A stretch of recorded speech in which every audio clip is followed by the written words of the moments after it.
That's great.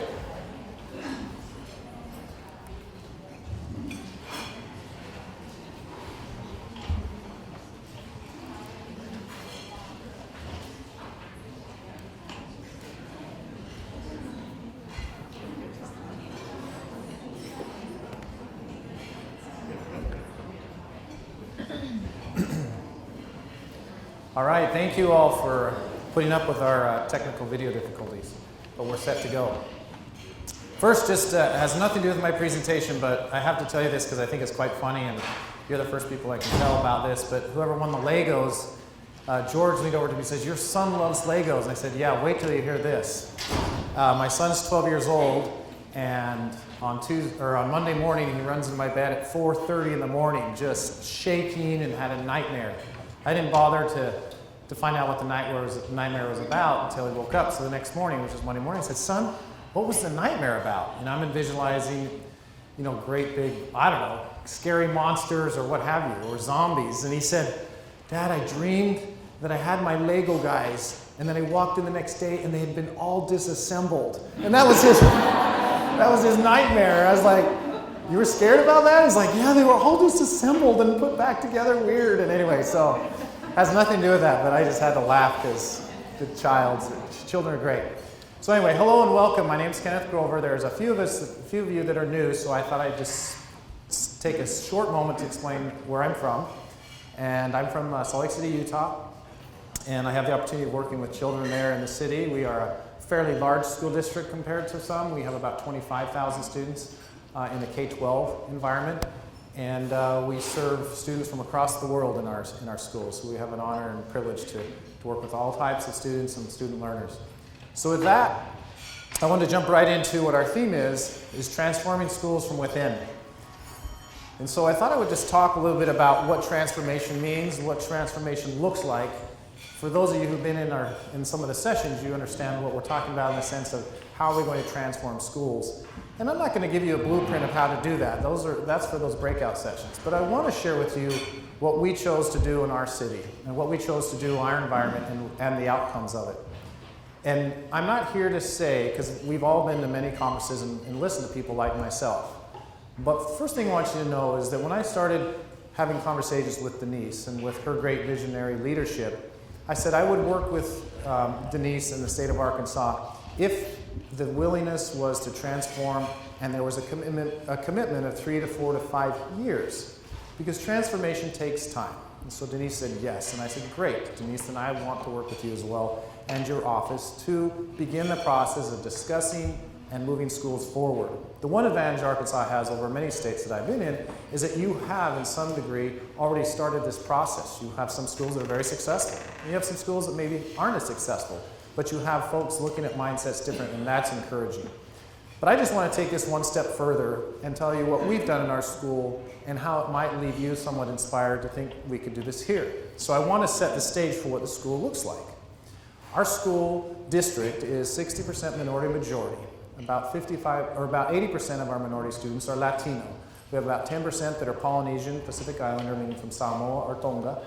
And then we have a lot of refugee students, and the majority now not coming from Croatia, but coming from Sudan and from Egypt. And we have a very rich environment of students that are at our schools.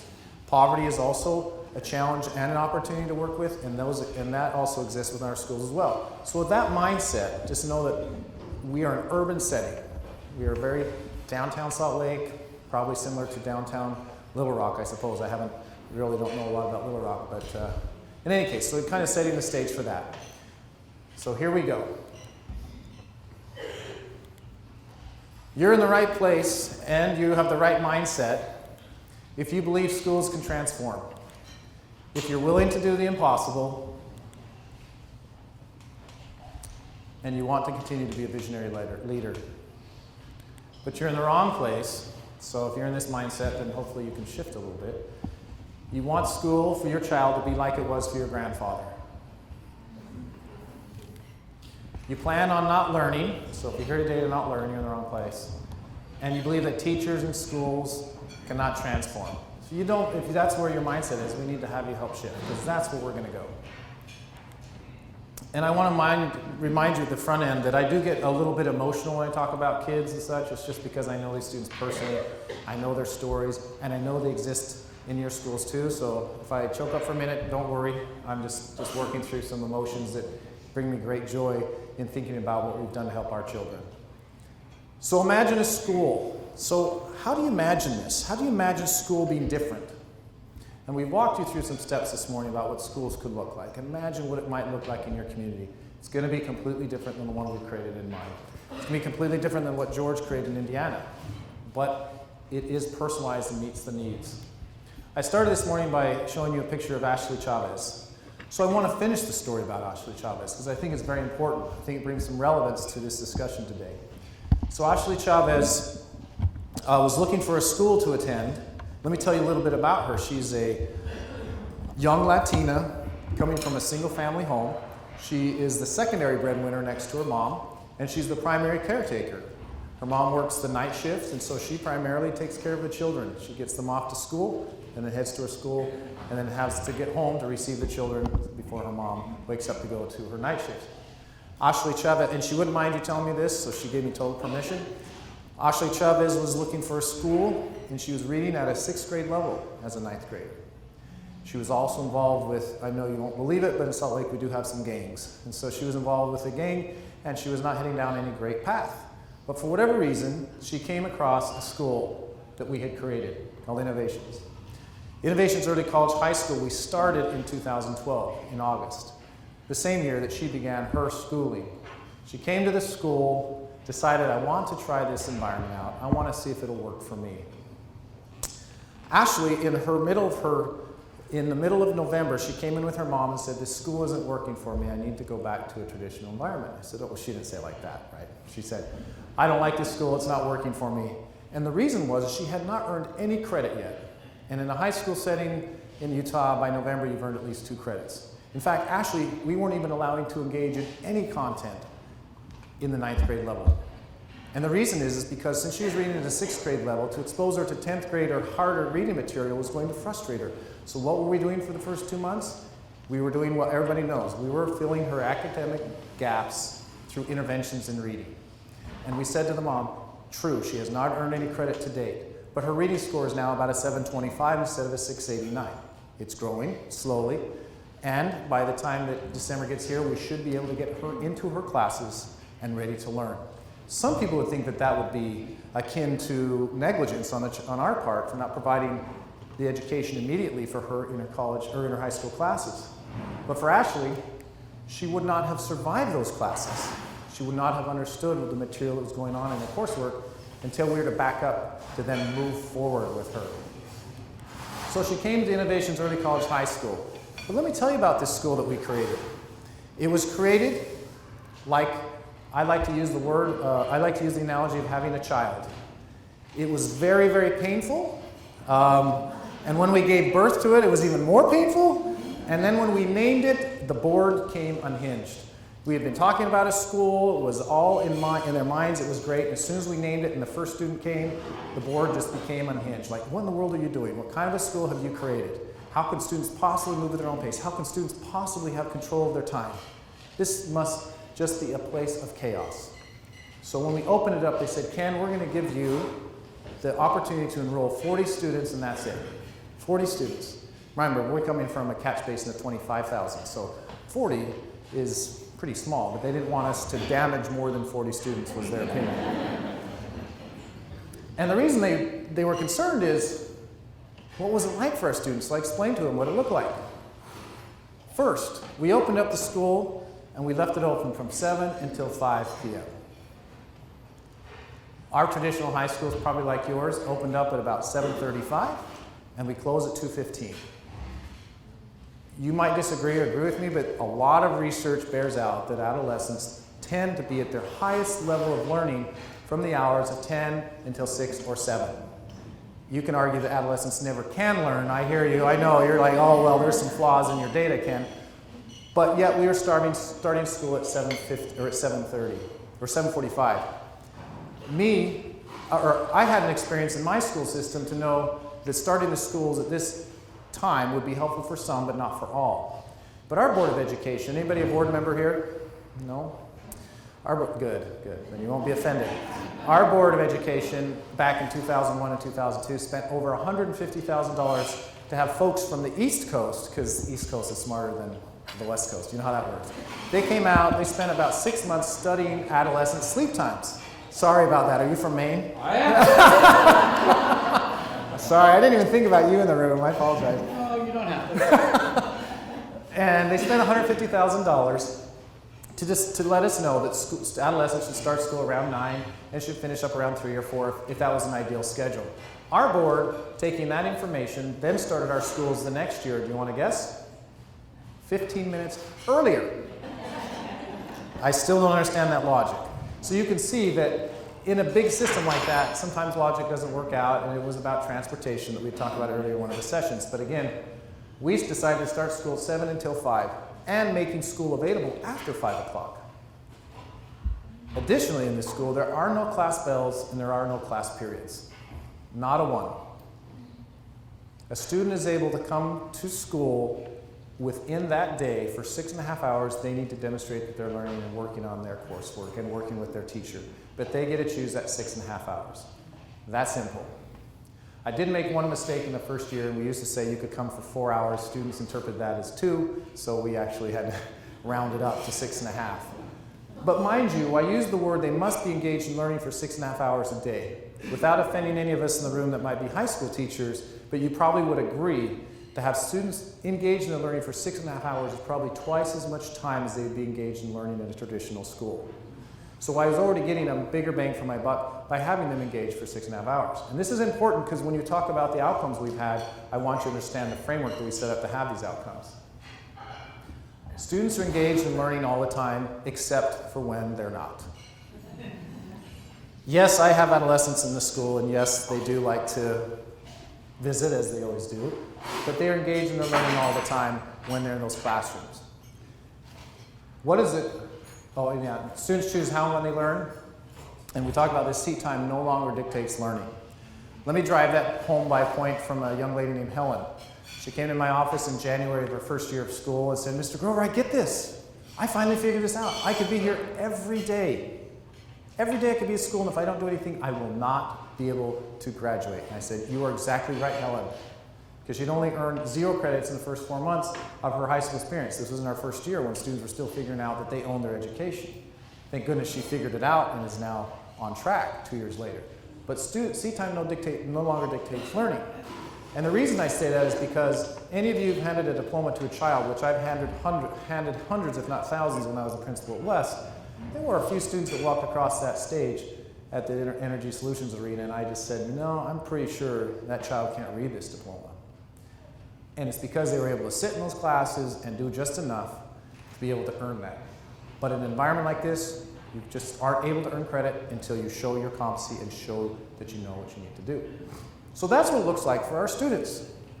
And I know now you're all thinking, yeah, this is a crazy place to be.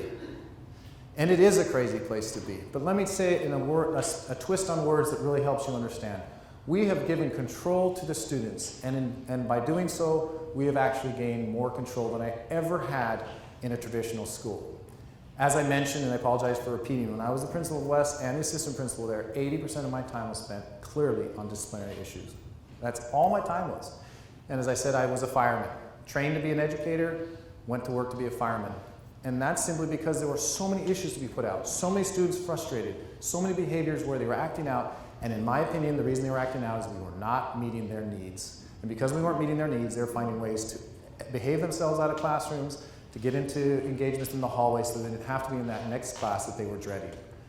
So in this environment, we created a school where we gave them all the control. We let them control when they check in, when they check out. Control of their learning, control of what classrooms they want to be in. And you would think there's chaos, but in my school, for example, where students can be in the halls, they're not. And you walk through a traditional school, at least in my district, and I do all the time, there are students that are in the halls and they shouldn't be. It's a phenomenal twist when you give human beings the ability to use their free agency and they realize that they have the reward out there, they control the future, they're more than likely going to achieve it if they have the pathway and the class or the school set up in a way that works for them. So what is it like for our teachers?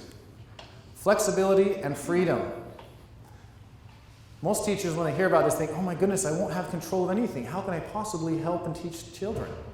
Well, one of the things I told teachers when they came to the school, I said, there's only a couple things I'm going to be watching for in your classroom. Number one, are students engaged? And engaged doesn't mean that they're all raising their hand at the same time, because I don't want you delivering instruction to more than 5 or 6 students at a time. I give you complete freedom to operate within that guideline.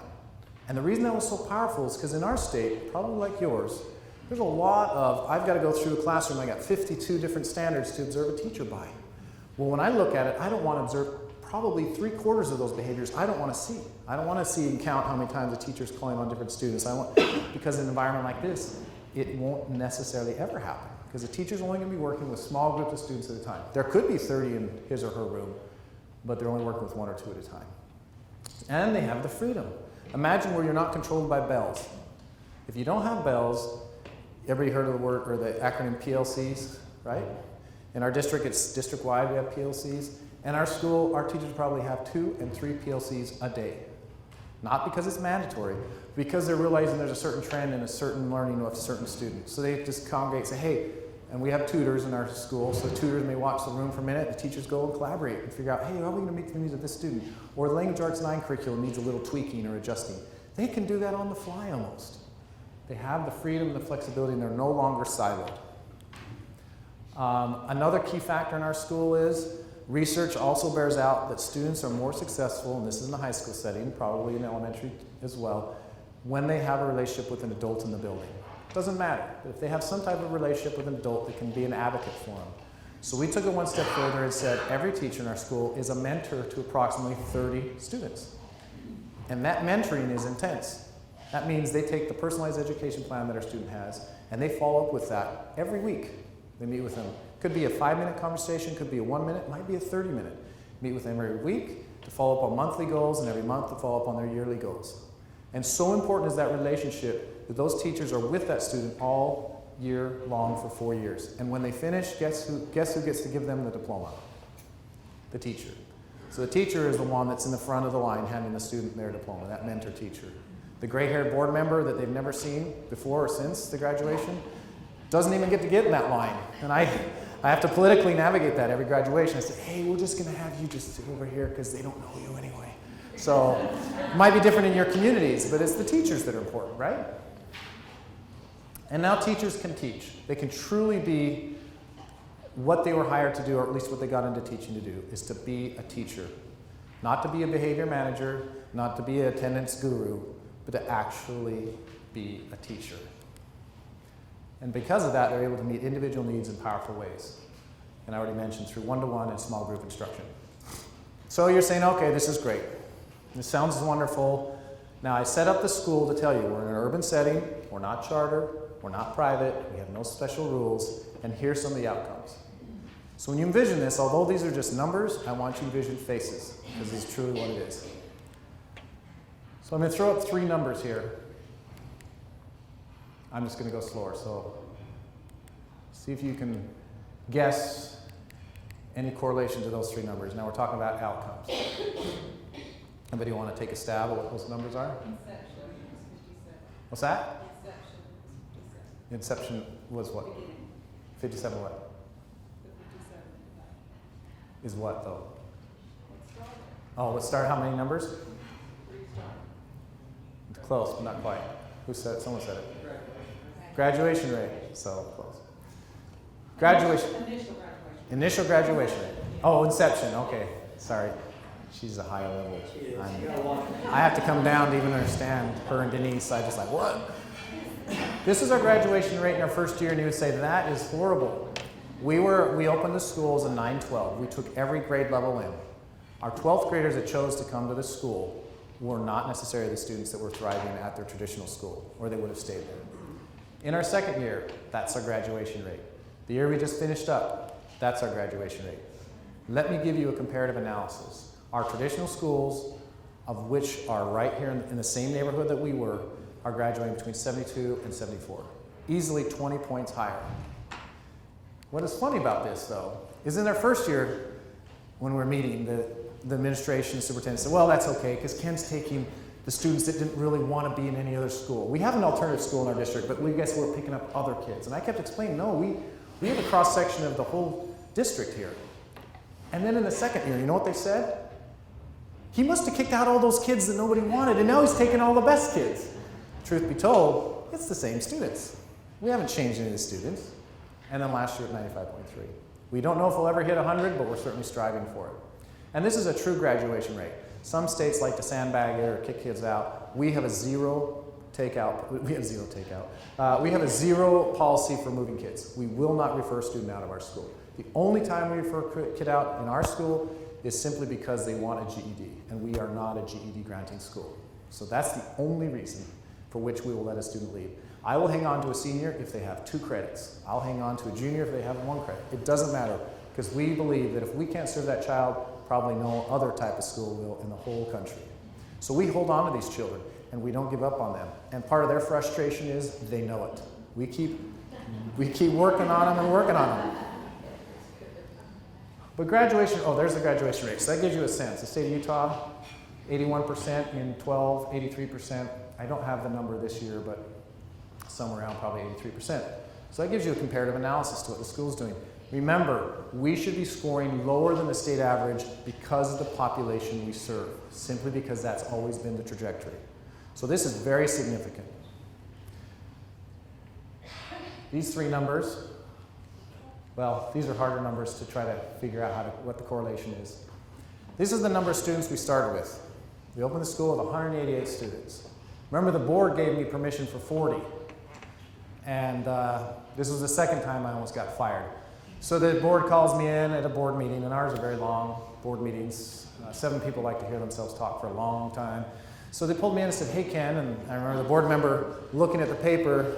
I have to just do that. She was, Ken, it looks like, she goes, am I reading this correct? We gave you permission for 40 kids, and you've got 166 kids at the school. I said, President Bennett, you mustn't be looking at the wrong paper because that's absolutely wrong. She goes, it better be. And I said, no, it's not 166, we're actually at 188. So she was very frustrated. She says, what are you going to do about it? And I said, well, the 7 of you, if you want to come down and figure out what 148 kids you want to send back to wherever they came from, you come on down and do it, because I don't know how to pick them out. I think they all should be there. So we're able to bust through a couple barriers from our board by simply, I guess, bending the rules or disobeying them completely. But 188 students in personalized learning in the first year. The second year, our school grew to, we grew it by 60 per year. So we're now at our cap of 360. The reason I chose to do that was just to scale it, so we could expand without just, boom, opening up. We could have had 1,000 students in the first year. We turned away about 800 students. And we didn't turn them away by discrimination. We discriminated only by the calendar. We said on a certain date, if you apply, you're in. Didn't matter what or where you came from. Now it's still a calendar, and we have to serve the students of our city first. That's how our boundaries are. And after that, after certain dates, we take others. But in our second year, something started to happen. While we're only at 250 at our school, the word started spreading in our community. Wait a second, this personalized learning, why can't I have it in my school? So the alternative school said, we're in on this personalized learning. This works for a lot of our children. Well, in my opinion, it works for everybody. But I said, sure. So they had about 100 and some odd students jump in. Last year, 1,046 students in personalized learning. 250 from our school, 260 from our, excuse me, I'm getting the numbers wrong. 300 from our school, about 400 at East High School, some from the alternative, and a small little pocket at West. You're like, well, how did that happen? Well, let me tell you what happened. Parents from the community said, why can't we have what Ken's doing or what Personalize is happening in Innovations? Why can't we have that at a traditional school? And my answer was, you can. Let's go have some conversations. So it was the parents and the students going to the school principal and saying, you know, we want this in our environment. We can't get into Innovations because they've closed up for the year, and we want this in our environment, in a traditional school. So East High School started their first pilot. A year and a half ago, they started it. And I guided them and said, only have 200 students in your first pilot. Why? To work out all the bugs. They have 120 teachers up there. 110 of them wanted to throw rocks at it because it seemed to be threatening to them in some way, right? So they started with 200. 15 minutes, they had 200 students sign up. That's how fast the students said, we want to be in this program. Mind you, this is all types of students. People like to pigeonhole this personalized learning as, oh, for these students on the periphery, or these students here, or what kind of, people when they walk through my school, they say, well, what kind of student do you serve? And I say, I serve all the gifted students. And they're like, we knew it! And then I say, with a follow-up, because all of my children are gifted. And then I say at the end, and all of them have an IEP. And they're like, what? How does this work? They're all gifted and they have an IEP. And we don't call it an IEP. Well, they do. Our special students have an IEP, but we call it a personalized education plan. It makes total sense. Give them the best of both worlds. Every child is gifted. Everybody has talents when they walk in my door. So that's how many students were in it last year. Our projection in our district this year is 2,500 students in personalized learning. All because we created a school for Ashley Chavez. All because we said we can do something different for our children. The board, in their frustration, and you could check with them because this is true, they called me and said, what are you planning to do? Are you planning to build one of these schools in every part of the city? And again, I said, well, why would I do that? We already have 40 school buildings in the city. It's not about bricks and mortar, it's about a mindset. We can shift how folks practice and develop personalized learning within their own school. So where does this 2,500 come from? Well, we have about 7,000 students in 912. We have another 3,000 in 7-8. And guess exactly what has happened.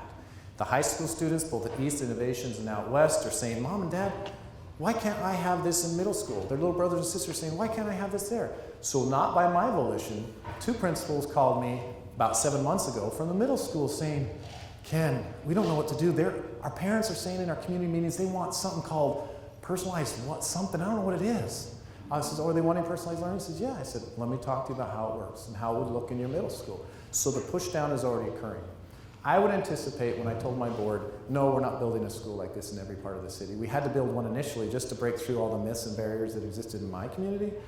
But I do believe by 2020 in Salt Lake District, if you were to come visit, I would say all of the high school students are receiving part of their education, if not all, through a personalized learning environment. They will actually be in that school. We don't have to change any of the walls. They'll simply be in personalized learning environments or in those brick and mortar classes, depending on what their choices are and how the school sets it up. It will happen because the parents are demanding it. And we've been able to keep, I don't know how to say this word, we've been able to keep those parents who know about everything great, we've been able to keep them satisfied by building the programs at the schools so that we could keep our school well diversified, so it didn't become overloaded with just a certain entitled group of parents in our community. We were able to maintain the diversity in our school in both learning and in culture so that we could maintain that this could work. So I put holy cow up there, right?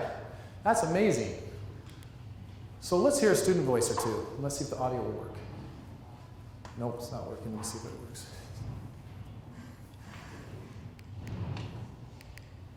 There we go. Okay, so I want you to hear from some voices of some of our students. Now this was shot a couple of years ago, so Jose that you're seeing now graduated, but at least you can get a sense. Let's see if it'll work now. When I first started Innovations, I thought to myself, do I have to eat lunch alone and be that one kid nobody talks to because he's weird? Because that's exactly how it was at my traditional school. All that matters is that we keep moving forward and never give up. Innovations has taught me to be the best I can be and never stop being innovative. They will always be here to lend you a hand when you need it.